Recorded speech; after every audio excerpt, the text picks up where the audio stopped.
Elle n'a tourné que quelques films, mais chacun d'eux porte la trace d'une brûlure. Pascale Augier, c'était plus qu'une actrice. C'était une énigme. Une étoile fugace. Une douleur qui se devinait derrière chaque regard. Dans cette vidéo, nous allons retracer le destin foudroyé d'une jeune femme que le cinéma a portée au nu, avant de la perdre. Nous verrons comment, dans l'ombre d'une mère célèbre, elle a tenté d'exister. Comment elle est devenue l'icône d'un cinéma libre et intellectuel, admiré pour sa grâce et sa singularité. Mais aussi, comment la fatigue, la nuit, les excès l'ont lentement poussée vers un point de rupture. Jusqu'à cette nuit d'octobre 1984, où tout s'est figé. Et enfin, tout semble parfait. Une jeune actrice française, mystérieuse et élégante, vient de conquérir l'un des festivals les plus prestigieux au monde, la Mostra de Venise.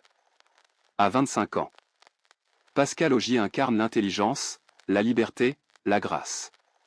Elle n'est pas une star fabriquée, elle est l'âme du cinéma d'auteur. Le cinéma français tient enfin sa nouvelle muse. Et puis, tout s'effondre. Le 25 octobre 1984, à Paris, dans un petit appartement du 6e arrondissement, son corps est retrouvé inanimé. Aucune trace de lutte. Aucun cri. Pas de mot d'adieu. Seulement une absence brutale. Une jeune femme au sommet de sa gloire vient de disparaître, sans bruit, sans prévenir. Le choc est immense. L'émotion, étouffée. Officiellement, on évoque un arrêt cardiaque. Officieusement, les murmures parlent de drogue, d'insomnie, de solitude. Mais rien n'est clair. L'autopsie reste floue. Les témoignages sont vagues. Sa mère, l'actrice Bulle Augier, se mure dans le silence. Son entourage semble pris de court. Comme si personne ne l'avait vu sombrer. Ou pire, comme si tout le monde l'avait vu, mais n'avait rien dit. La presse, gênée, rend hommage en demi-teinte. Le public est perdu entre fascination et incrédulité. Comment une ascension aussi fulgurante peut-elle finir ainsi? Pourquoi une fille si brillante, si aimée, si talentueuse, meurt-elle seule, à 25 ans, dans un appartement vide? C'est une énigme. Un murmure dans les couloirs du cinéma français. Un drame que personne n'a voulu raconter en entier. Car la vérité, la vraie, ne se trouve ni dans les gros titres, ni dans les hommages officiels. Elle se cache ailleurs. Dans une enfance marquée par l'ombre d'une mère célèbre. Dans une jeunesse habitée par l'angoisse, les excès, les nuits blanches. Et dans ce besoin violent d'exister, quitte à se brûler. Pascale Augier n'est pas morte d'un accident. Elle est morte d'une vie. D'un monde. D'un vide. Mais la vérité derrière tout cela est bien plus sombre. Avant d'être une actrice célébrée à Venise, Pascale Augier est une enfant silencieuse, à la recherche d'un espace pour exister. Elle naît en 1958 à Paris. Au cœur d'un monde où les mots sont brillants mais les silences assourdissants. Sa mère, Bulle Augier, est déjà une figure majeure du cinéma d'avant-garde. Une actrice magnétique, cérébrale, admirée. Insaisissable. Pascale grandit dans son ombre, entourée d'artistes, d'intellectuels, de visages flamboyants, mais rarement de bras qui réconfortent. Son père, le musicien Gilles Nicolas, est quasi absent. Le couple parental s'est désintégré très tôt, ne laissant à l'enfant qu'un vague souvenir d'union, et un sentiment persistant de fragmentation. Petite, Pascale est souvent seule. Elle lit beaucoup. Elle regarde les adultes avec une intensité presque dérangeante. Elle est cette enfant qu'on trouve trop sérieuse, trop mature, trop différente. Elle ne joue pas avec les autres. Elle les observe. Elle n'imite pas, elle absorbe. Dès l'adolescence, elle développe une passion pour la littérature, la philosophie, et surtout le théâtre. Elle écrit dans des carnets qu'elle ne montre à personne. Elle rejoue les dialogues qu'elle invente dans sa tête. Elle cherche une issue. Une voie. Une forme. Mais à la maison. Le poids du silence est plus fort. La relation avec sa mère est complexe, admiration et rivalité, tendresse et distance, besoin et rejet. Bulle est là, mais ailleurs. Dans ses rôles, ses projets. Ses partenaires. Pascale, elle, attend. Attendre qu'on la voie. Qu'on l'écoute. Qu'on la choisisse. pas en tant que fille de, mais en tant que soi. Elle tente alors de suivre une autre voie. Des études de lettres, un intérêt pour l'ethnologie, l'envie de créer sans imiter. Mais l'appel du jeu, du théâtre, de la caméra, est trop fort. Et surtout, trop intime. Jouer, c'est survivre. Elle intègre des cours d'art dramatique, écrit des textes, collabore avec de jeunes metteurs en scène marginaux. Dès ses 19 ans, elle coécrit avec sa mère une première pièce de théâtre. La scène devient un exutoire. Un lieu où elle peut enfin exprimer ce qu'elle ne dit jamais. Mais ce chemin n'est pas sans douleur. À mesure qu'elle s'approche de la lumière, ses blessures deviennent plus visibles. Pascale est hypersensible. Elle absorbe l'atmosphère des lieux, les douleurs des autres, les tensions invisibles. Elle dort mal. Elle fume trop. Elle parle peu mais regarde intensément. Certains disent qu'elle semble toujours ailleurs. En vérité, elle est trop là. Son physique atypique longiligne, anguleux. Un visage à la fois doux et dur fascine les photographes et les cinéastes. Elle est magnétique. Mais ce magnétisme ne vient pas d'une construction marketing. Il vient d'une faille. C'est que Pascale lutte, depuis l'adolescence, contre un sentiment de décalage permanent. Trop intelligente pour suivre, trop instable pour s'imposer, trop sensible pour s'endurcir. Elle vit dans un entre-deux, entre le monde bourgeois intellectuel de sa mère et la marginalité artistique qu'elle recherche. Elle sort la nuit, fréquente des musiciens underground. Elle fuit les artifices, les mondanités, les compromis. Elle cherche le vrai. Même si ça fait mal. Même si ça brûle. C'est ce mélange explosif solitude affective, intelligence vive. Besoin d'amour et de dépassement qui va façonner l'artiste unique qu'elle deviendra. Mais c'est aussi ce mélange qui finira par la consumer. Elle n'a pas encore de nom, mais déjà une aura. Ceux qui la croisent la décrivent comme différente, magnétique, indéchiffrable. Elle n'a rien à prouver et pourtant. Elle brûle de l'intérieur. Sa première apparition marquante au cinéma remonte à 1979, dans Perceval le Gallois d'Éric Rohmer. Rôle discret, certes, mais suffisant pour capter l'attention. Rohmer. D'occuper l'espace, tout est vivant, brut, sans vernis. C'est le début d'une série de collaborations avec des réalisateurs exigeants, indépendants, souvent en marge du système. Elle tourne avec Jacques Rivette, Jean-Claude Brissot, Daniel Dubroux, mais surtout, elle retrouve Rohmer pour un projet qui va changer sa vie. Le film s'intitule Les Nuits de la pleine lune. Pascale n'y est pas seulement actrice principale, elle en coécrit également le scénario avec Rohmer. C'est elle qui propose le personnage de Louise, une jeune femme parisienne libre, insaisissable. Tiraillée entre l'indépendance et la solitude. Le rôle est taillé sur mesure. Ou plutôt, c'est une confession à peine déguisée. Le film sort en 1984. Le public est intrigué. La critique est conquise. Pascale crève l'écran. Elle incarne cette génération post-68, urbaine, cultivée, un peu perdue, un peu cynique, qui cherche un sens au milieu du vide. Rohmer lui-même dira. Pascale reçoit le prix d'interprétation féminine pour son rôle dans Les Nuits de la pleine lune. Elle n'est plus simplement la fille de Bulogier. Elle est Pascale Augier. Une actrice à part entière. Une voix. Un style. Un mystère. Mais cette montée en flèche cache déjà des signes de tension. Les interviews la montrent souvent nerveuse, mal à l'aise. Elle déteste les flashs. Fuit les soirées officielles, refuse les questions trop personnelles. Elle n'est pas à l'aise dans ce monde d'apparence. La célébrité, pour elle, n'est pas une récompense, c'est une épreuve. Autour d'elle, l'agitation monte. On parle d'un futur immense, de propositions de grands réalisateurs. Le cinéma français lui ouvre grand ses bras. Certains la voient déjà comme l'héritière spirituelle de Delphine Seyrig ou Jeanne Moreau. Une actrice qui pense, qui écrit, qui vit son art avec une intensité rare. Mais Pascale, elle, doute.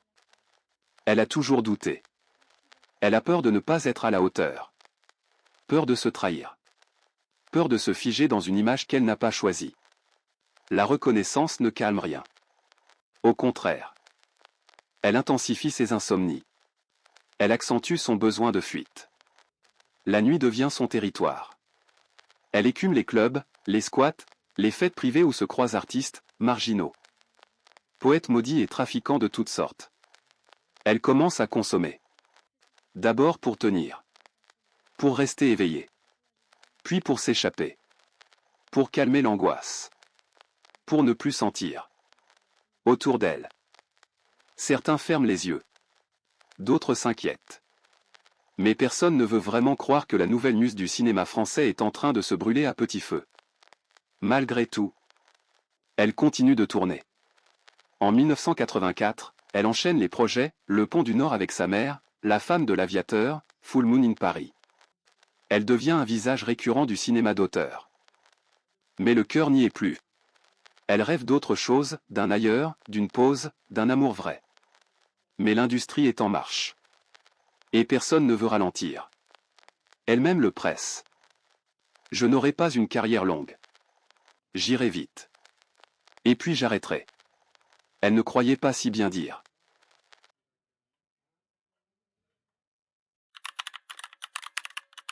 Venise l'applaudit. Paris la désire. Le cinéma l'encense.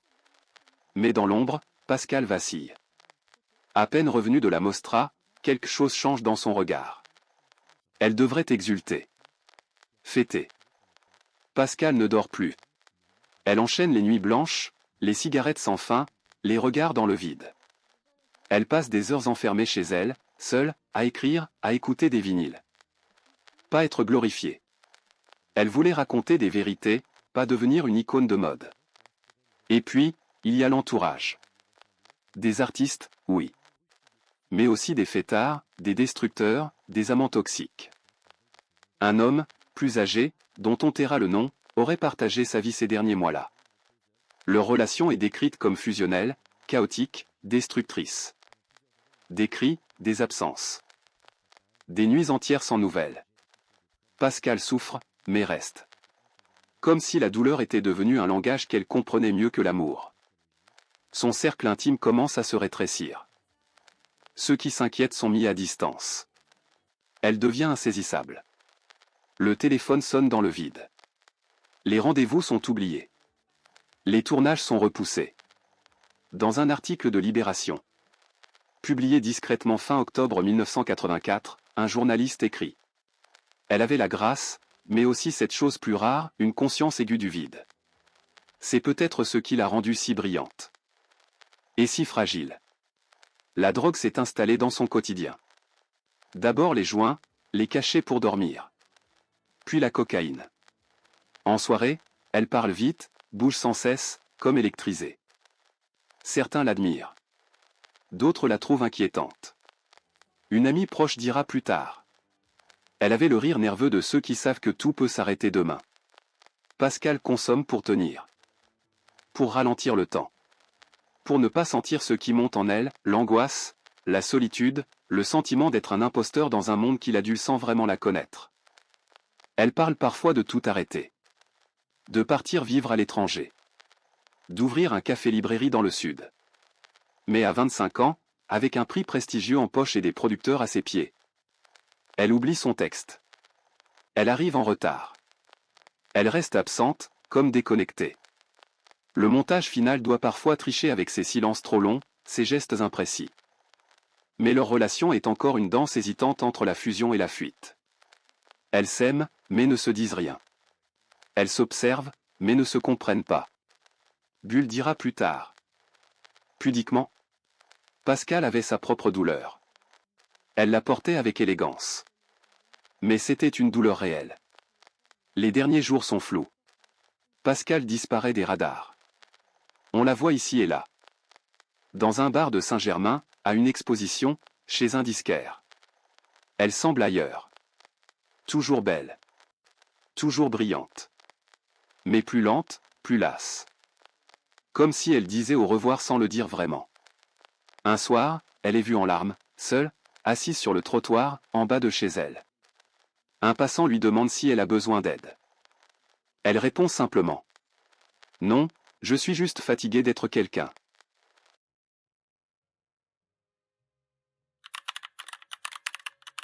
Elle erre dans son appartement du 6e arrondissement. Les volets sont mi-clos. Le téléphone sonne, plusieurs fois. Elle ne décroche pas. Vers la fin de l'après-midi. Un voisin entend de la musique, un disque de Velvet Underground, puis plus rien. Le lendemain matin, 25 octobre, une assistante de production, inquiète de ne pas avoir eu de nouvelles, se rend à son domicile. La porte est fermée de l'intérieur. Elle insiste, frappe, appelle. Aucun bruit. Elle contacte alors les secours. Quand les pompiers entrent, Pascal est allongée sur son lit. Les draps sont froissés. À côté d'elle, une tasse de thé froid. Quelques cendres sur la table de nuit. Un livre ouvert, le livre de l'intranquillité de Fernando Pessoa. Son visage est calme. Juste un corps. Et un vide brutal. L'autopsie conclut à un arrêt cardiaque. Mais très vite, des murmures circulent. Des traces de substances sont relevées dans son sang. Un mélange d'anxiolytiques. Relaie l'information de manière prudente. Décès prématuré de la jeune actrice Pascale Augier, récemment primée à Venise. Rien de plus. Pas d'enquête. Pas de remise en question. Juste l'évidence clinique d'un monde qui préfère oublier ce qu'il ne comprend pas. Son entourage est dévasté. Sa mère, Bulle Augier, apprend la nouvelle sur un plateau de tournage. Elle s'effondre. Elle n'accordera aucune interview pendant des mois. Elle disparaît de la scène publique. Dans l'un de ses rares témoignages, bien des années plus tard, elle dira : « Je n'ai pas perdu une fille. J'ai perdu une part de moi. Et je ne la retrouverai jamais. » Le monde du cinéma est sous le choc. On organise une cérémonie discrète. Peu de caméras. Peu de discours. Beaucoup de regards perdus. Au sommet de sa carrière, vient d'être enterrée dans une ville qu'elle adorait, mais qui ne l'a jamais vraiment protégée. Beaucoup se posent alors la même question, pourquoi ? Pourquoi personne n'a-t-il vu venir le drame ? Pourquoi les signes, pourtant visibles, ont-ils été ignorés ? Pourquoi, dans une industrie qui prétend célébrer la sensibilité, laisse-t-on mourir ceux qui en portent le poids ? Un réalisateur, proche d'elle, confiera à Les Inrecuptibles : Pascale n'est pas morte d'une overdose. Elle est morte d'un manque. Un manque d'écoute, un manque de paix, un manque d'amour. Dans ses affaires, aucune lettre. Aucune note d'adieu. Mais sur une page arrachée, retrouvée dans un livre de poésie. Une phrase griffonnée au crayon, sans date. Je n'ai jamais su si j'étais en train de vivre, ou juste de jouer ma propre disparition. Cette phrase entra tous ceux qui l'ont connue. Et ceux qui ne l'ont jamais rencontrée, mais qui la découvriront plus tard à travers ses films, comprendront instinctivement qu'ils n'ont pas affaire à une actrice, mais à une âme. Nue, belle, et tragiquement passagère.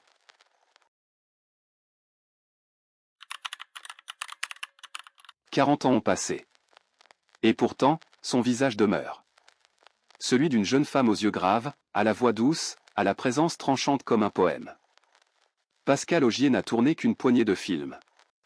Mais chacun d'eux porte sa marque. Une vérité nue. Une liberté de ton. Une manière d'être à l'écran sans chercher à séduire, mais à dire. À dire l'indicible. Elle est devenue, malgré elle, un symbole. Celui d'un cinéma exigeant. D'une génération sensible. D'un refus du compromis. Pour beaucoup de cinéastes, elle était une promesse. Celle d'un avenir différent. D'un cinéma qui penserait avec le cœur. Le critique Serge Danet écrira : elle ne jouait pas. Elle transmettait. Ce qu'on ne savait pas dire, elle l'habitait. Les actrices d'aujourd'hui, même sans l'avoir connue, la citent comme une inspiration. Pour son intensité. Pour sa pudeur. Pour sa façon de brûler sans bruit. Sa mère, Bulle Augier, continue de parler d'elle avec un mélange de douleur et d'admiration. Dans un documentaire consacré à Pascale, elle dira : elle était trop libre pour ce monde. Et ce monde ne lui a pas rendu cette liberté. Mais au-delà des hommages, des critiques et des souvenirs flous, reste une question. L'avons-nous vraiment connue ? Savions-nous ce qu'elle vivait ? Derrière les sourires timides et les silences tendus ? Avons-nous pris le temps d'écouter, de comprendre, d'alerter ? Ou avons-nous simplement applaudi, jusqu'à ce qu'elle disparaisse ? Sa mort n'est pas une simple tragédie. C'est un avertissement. Une faille dans le vernis du succès. Une preuve que le talent, aussi immense soit-il, ne protège de rien. Ceux qui l'ont aimée disent encore aujourd'hui. Si elle avait vécu, le cinéma français aurait changé de visage. Mais elle n'a pas vécu. Elle a traversé. Intensément. Brillamment. Trop vite. On aimait peut-être le personnage. Mais on n'a jamais vraiment connu la personne qui se cachait derrière.